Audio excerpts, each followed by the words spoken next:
ইসরায়েলের দখলে চলে যাওয়ার হুমকিতে মুসলিমদের অন্যতম পবিত্র ধর্মীয় স্থান আল আকসা মসজিদ। আন্তর্জাতিক সংবাদ মাধ্যমগুলো বলছে, ইসরায়েলি জাতীয় নিরাপত্তা মন্ত্রীর নেতৃত্বে প্রায় ২,০০০ উগ্রপন্থী ইহুদি মসজিদ প্রাঙ্গণে প্রবেশ করে হামলার ঘটনাও ঘটিয়েছে। এদিকে আল আকসা রক্ষায় জরুরি বৈঠকে বসতে যাচ্ছে মুসলিম বিশ্ব। বিস্তারিত আরিফ হাসানের প্রতিবেদনে।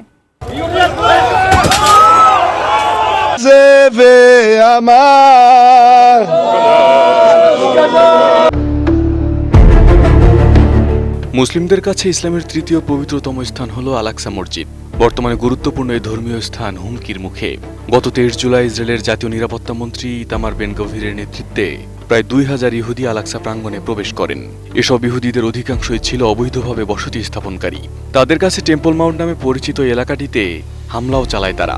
সেখানে তারা প্রার্থনা ও বিভিন্ন ধর্মীয় আচারও পালন করেন। দীর্ঘদিনের চুক্তি অনুযায়ী আল আকসা মসজিদ প্রাঙ্গণে ইহুদিদের ধর্মীয় প্রার্থনা করার কোনো অনুমতি নেই। জর্ডানের হাশেমি রাজ পরিবারের তত্ত্বাবধানে থাকা মসজিদটি এবং এর প্রাঙ্গণে কেবল মুসলিমদের নামাজ আদায়ের অনুমতি রয়েছে। তবে সেই চুক্তি বরাবরই লঙ্ঘন করে আসছে ইসরায়েল। এর আগে বেশ কয়েকবার মসজিদে ঢুকে ফিলিস্তিনিদের ওপর হামলার ঘটনাও ঘটিয়েছে ইসরায়েলি বাহিনী। এদিকে নতুন করে আল আকসা প্রাঙ্গণে উগ্র ইহুদিদের ঢুকে পড়ার ঘটনায় উদ্বেগ বেড়েছে মুসলিম বিশ্বে। নতুন বাংলাদেশ গড়তে এলো জুলফিকার স্টিল। জুলফিকার স্টিল। এমন পরিস্থিতিতে সতর্কবার্তা দিয়ে আরব ও মুসলিম বিশ্বের পররাষ্ট্রমন্ত্রীদের নিয়ে জরুরি বৈঠক ডেকেছে জর্ডান। দেশটির আশঙ্কা, পবিত্র স্থানটির বর্তমান পরিস্থিতিতে পরিবর্তন আনা হলে তা বড় ধরনের ধর্মীয় সংঘাতের সূত্রপাত ঘটাতে পারে।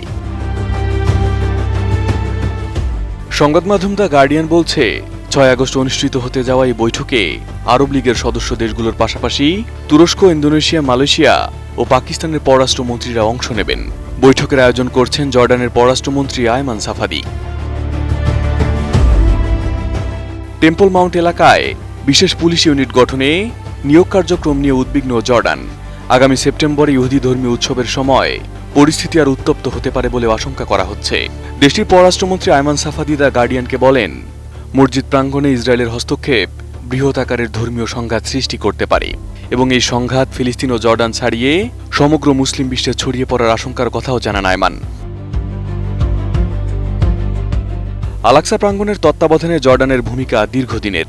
অটোমান আমল থেকে দায়িত্বের সূত্রপাত হলেও ১৯৬৭ সালের যুদ্ধের পর এবং ১৯৯৪ সালের ইসরায়েল জর্ডান শান্তি চুক্তিতে জর্ডানের এই তত্ত্বাবধান পুনর্ব্যক্ত করা হয়। এদিকে সম্ভাব্য পরিস্থিতিতে ফিলিস্তিনিদের জর্ডানে শরণার্থী হিসেবে ঢুকে পড়ার আশঙ্কার কথাও জানান দেশটির পররাষ্ট্রমন্ত্রী আয়মান সাফাদি। তিনি ইসরায়েলকে হুঁশিয়ারি দিয়ে বলেন, ফিলিস্তিনিদের জর্ডানে বাস্তুচ্যুত করার যে কোনো প্রচেষ্টা প্রতিহত করতে যা যা করা দরকার সবকিছুই করা হবে। তার মতে, এটি শুধু আন্তর্জাতিক আইন এবং ফিলিস্তিনিদের নিজ ভূমিতে থাকার অধিকারের লঙ্ঘনই হবে না, বরং এটি পরিস্থিতিকে আরো ভয়াবহ করে তুলবে। এখন গোটা বিশ্বের নজর মুসলিম বিশ্বের ওই বৈঠকের দিকে। আল আকসা রক্ষায় মুসলিম নেতারা কি সিদ্ধান্তে উপনীত হন, সেটাই এখন দেখার অপেক্ষা। Arif Hasan, ATN news.